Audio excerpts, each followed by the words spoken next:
அந்த வானத்தை போல மனம் படைச்ச மன்னவனே, பனி துளிய போல குணம் படைச்ச தென்னவனே, மஞ்சளிலே ஒரு நூலெடுத்து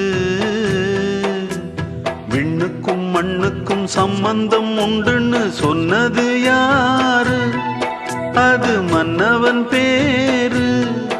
அந்த வானத்தை போல மனம் படைச்ச மன்னவனே, பனி துளிய போல குணம் படைச்ச தென்னவனே.